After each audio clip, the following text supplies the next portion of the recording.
Il est 11h22, je vous le disais, nous partons aujourd'hui dans les Landes sur le nord de l'autoroute A63 sur l'aire de la Porte des Landes Ouest. C'est une aire que vous avez au sud de Salles dans le secteur de Sognac et Muret. Nous partons sur cette aire parce qu'il y a Charles Edrich qui se trouve toute la journée sur cette aire. Bonjour Charles Edrich. Oui, bonjour. Vous êtes le héros du sport aventure, vous détenez les plus beaux palmarès du monde avec des records de traversée des déserts de sable, de glace, de mer, d'océan.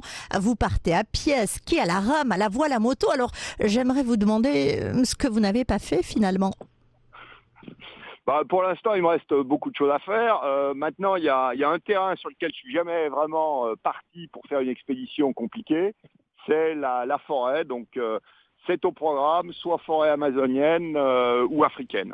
Et vous avez un nouveau défi qui est d'ailleurs en préparation avant de penser à la forêt africaine.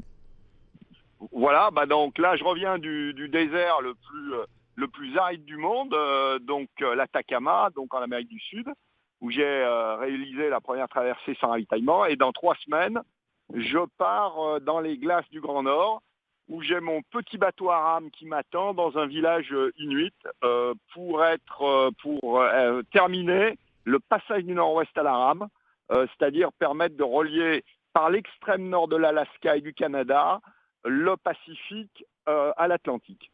Et pour arriver directement face au Groenland, donc le départ c'est dans 3 semaines. Charles Edrich, vous êtes aujourd'hui sur l'aire des Landes, sur l'autoroute A63 dans les Landes, donc parce que vous présentez beaucoup de choses. Vous avez créé d'ailleurs l'association Respectons la Terre. On peut rappeler quelles sont les missions de cette association ? Alors, donc d'être sur tous les terrains du monde, c'est un très bon moyen pour sensibiliser tout type de public, notamment des jeunes, au développement durable, au réchauffement de la Terre. Par exemple, dans l'Atacama, on avait toute une équipe de jeunes en parallèle de mon expédition qui sont partis là-bas, donc dans le désert le plus aride du monde, faire un sommet de 5000, aller voir un petit peu comment les gens vivaient dans des zones où il n'y a quasiment pas d'eau. Et sur l'air, aujourd'hui, vous êtes là jusqu'en fin d'après-midi. Qu'est-ce qui se passe concrètement ? Eh bien, j'ai du matériel d'expédition, donc le chariot que j'avais dans le désert, le traîneau que j'avais sur une première qu'on a réalisée à 2 au pôle Nord, donc, et puis également présentation d'un film de 26 minutes où, avec des images prises en expédition un petit peu sur tous les terrains du monde, aussi bien donc l'Everest que le Vendée Globe ou récemment le désert de l'Atacama, avec également des livres que je dédicace.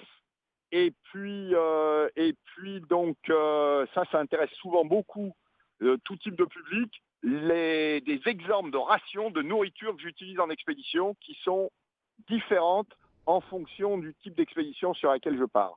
Et c'est tout ce qu'on peut voir concrètement, voir de près, même peut-être toucher sur cette aire. Aujourd'hui, toute la journée, vous êtes là aussi bien évidemment pour répondre à toutes les questions que vous poseront les automobilistes, les vacanciers, et puis pour faire partager aussi vos expériences.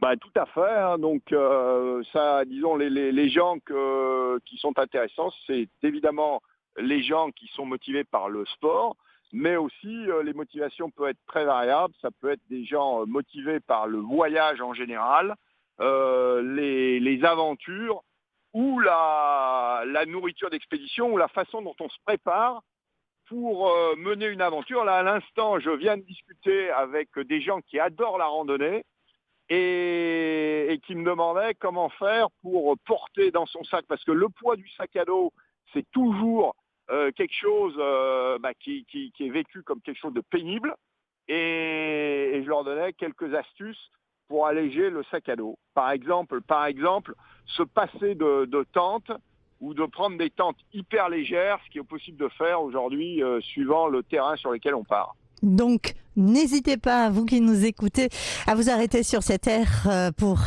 aller donc à la rencontre de Charles Eldrich. Un mot rapidement, Charles Eldrich, une petite anecdote qui vous est arrivée, enfin anecdote qui a dû vous créer quelques frayeurs. Vous avez rencontré à un moment donné, lors de vos traversées, un mammifère marin d'une taille assez imposante. Racontez-nous. Oui. Alors bon, le passage nord-ouest à la rame, c'est absolument fabuleux.